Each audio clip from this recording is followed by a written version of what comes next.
C'était le combat de Jacques Rugard et d'autres militants de la cause du football. Après avoir intégré l'UFC, l'Union caribéenne de football, les Antilles françaises et la Guyane ont voulu aller plus loin. Participer à l'aventure de la CONCACAF, l'organe fédérateur de la discipline dans les Amériques. Après un long parcours et des débats sulfureux, nos régions ont pu intégrer cet espace en tant que membres associés.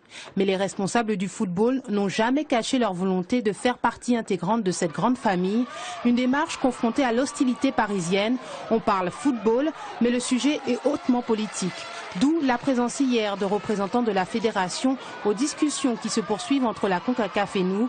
Négociations d'une importance capitale car elles font suite aux récents changements intervenus au sein de la CONCACAF. Désormais, l'institution ne recevra plus de membres associés, ce qui est le cas des 3 DFA. Ce serait pour la Guyane, la Martinique et la Guadeloupe un recul de près de 30 ans. La Fédération française devra en tenir compte. La décision finale est attendue le 19 avril à l'occasion d'une importante réunion prévue au Panama.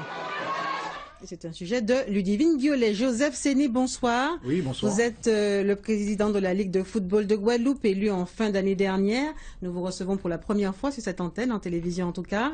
On l'a vu, le dossier est ancien et tient à cœur les présidents de Ligue. On va rappeler un petit peu ce que c'est que la CONCACAF pour commencer. Oui, merci de me recevoir. La CONCACAF, c'est la Confédération d'Amérique centrale et du Nord et de la Caraïbe de football.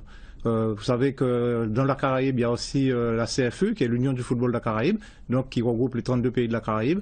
Et cette Union de la Caraïbe fait, elle, partie intégrante de la CONCACAF. Alors l'enjeu est à la fois affectif, on a envie de jouer dans son bassin naturel, le bassin caribéen, mais il est aussi purement sportif.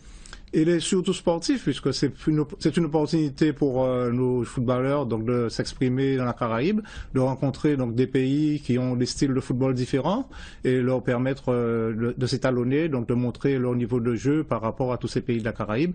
Et nous sommes dans notre bassin naturel, donc il est tout à fait naturel que nous puissions y aller. Un mot sur le niveau de football dans la Caraïbe. On a longtemps parlé des Jamaïcains, des Antiguais. Vous savez, le niveau du football, il monte en puissance tous les jours. Il monte sans nous. Il monte sans nous. Il monte avec nous aussi, puisque bon, les résultats que nous avons faits lors des dernières Gold Cup sont aussi là pour montrer que les Guadeloupéens sont en mesure de rivaliser avec de grandes nations du football. Nous avons perdu en demi-finale de la Gold Cup en 2007 contre le Mexique 1-0. Donc il y a quand même des progrès aussi ici, mais il faut savoir que des nations comme Trinidad, comme la Jamaïque sont régulièrement dans la bataille pour accéder à la Coupe du Monde de la FIFA. Tout à fait. Alors le temps presse, on l'a compris, hein. Il faut un arbitrage avant le 19 avril prochain. Avez-vous le sentiment qu'on tient enfin le bon bout ?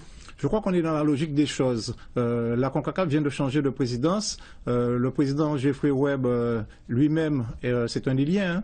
Il vient des îles Caïmans. Son pays, c'est un pays comme le nôtre qui n'est pas indépendant. Donc, il mesure toute l'opportunité qu'il y a pour son pays et pour la Guadeloupe, la Martinique, la Guyane d'être dans le concert de la Caraïbe et de la CONCACAF. Et donc, il nous apporte son soutien pour pouvoir adhérer donc, à cette CONCACAF. Il faut savoir que les statuts de la CONCACAF ont changé récemment, puisqu'il y a eu une nouvelle gouvernance. Et donc, dans le cadre de ce changement de statut, il n'y aura plus de membres associés. D'accord ? Voilà. Et ce qui veut dire que tous les membres qui participent à la CONCACAF devront donc être des membres à part entière. Qu'est-ce que ça va changer très concrètement pour les ligues de football des DFA? Ça va changer déjà par rapport au statut. Bon, il y aura les devoirs et les droits, donc comme les autres pays qui participent à cette confédération. Il y a des programmes qui sont faits tant au niveau des éducateurs que des arbitres, qui sont initiés par la FIFA et par la CONCACAF et auxquels nous pourrons donc participer. Il y a également les retombées donc de toutes les compétitions auxquelles nous participons, notamment la Gold Cup avec les droits de télévision qui sont redistribués pour les pays qui y participent, alors que nous n'en bénéficions pas, alors que nous participons. Donc, les enjeux commerciaux également, des retombées en tout cas. Voilà, tout à fait. Il faut savoir aussi que même au niveau de la Fédération française de football, les statuts et règlements de la Fédération française de football prévoient que les pays de la Caraïbe, en termes français, hein, donc la Guadeloupe, la Martinique, la Guyane et de l'autre côté la Réunion, la Nouvelle-Calédonie, peuvent participer à des compétitions régionales. Dans le bassin naturel. Dans le bassin naturel. Joseph Séné, je vous remercie. C'est un sujet sur lequel nous allons revenir, bien entendu, puisqu'apparemment là, il y a encore pas mal de choses à dire. Tout à fait. Merci. À la CONCACAF.